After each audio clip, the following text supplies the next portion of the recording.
Hello, sir. My name is Irish Jan C. Jacinto from BSIT 3-2, and this is my campus network na gawa sa Cisco Packet Tracer. Una po, i-identify ko ang limang bilan ko na sa bilan 10 makikita ang academics, sa bilan 20 makikita ang research, sa bilan 30 makikita ang administration, at bilan 40 makikita ang service, at sa bilan 50 naman ay nandun yung public. Ngayon ay ngayon naman po ay ipiping ko naman po sa isang PC dito sa academics ang ibang mga bilan hanggang bilan 50 po tayo.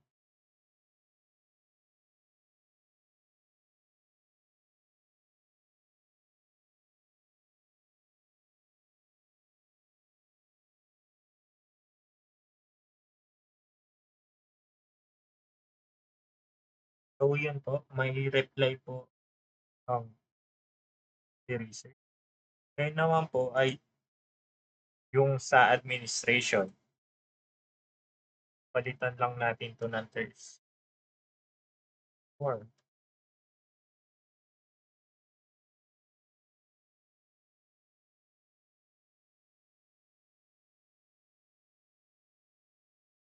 Yun po, meron din pong reply. So, try naman po natin sa bilan 40 na ng servers. So, palitan ko lang ito ng 96. So, yun, makikita nyo din po na meron pong reply. So, try naman natin para sa public. Gawin ko lang po. 1, 1, 2, 5, 4. Try natin. Yun po, meron din reply yun sa public. So, next naman po, dito naman po tayo sa PC3. Tapos, ang gagawin po natin ay ipiping pula natin lahat ng VLAN gateways.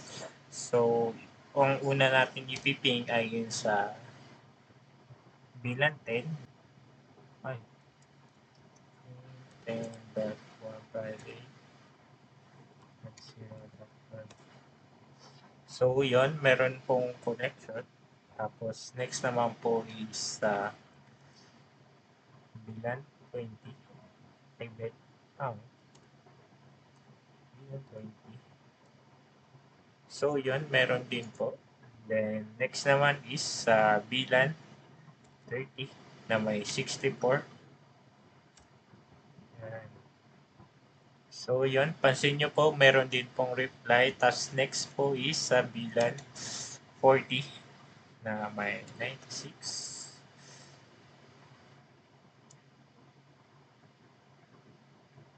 Yan po, meron din po. Tapos, next naman po is sa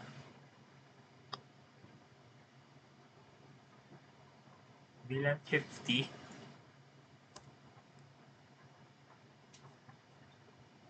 So, pansin po natin, lahat po ng VLAN ay napiping po gamit sa VLAN 20 na ang ginamit po nating PC ay yun sa PC3.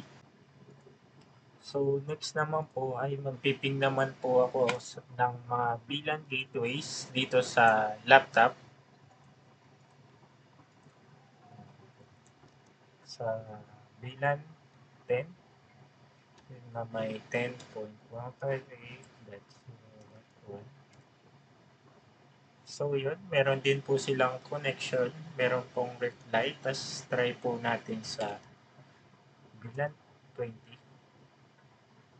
So yun, meron din pong reply ulit. Try naman natin sa bilan 30. Ayan, kung mapapansin po nyo, may reply din. Then sa 40, bilan 40, may 96. Ayun, meron din po. Then, try naman natin yung last na bilan, which is yun sa public, yung VLAN 50 na may 112. Ayun, meron din po silang connections. So, dito naman po sa VLAN 30 o yung dito sa PC4, itatry natin connect sa web server at i-try natin kung may connection ba.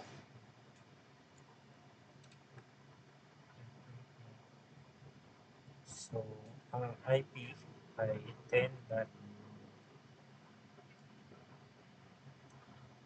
10.158.96.254. So, yun po. May connection po sila. Tapos makikita din po dito yung IP ko po. Tapos dito din po. So, next naman po natin ay yung function na tracer. Tapos ilalagay natin ang one ng cloud.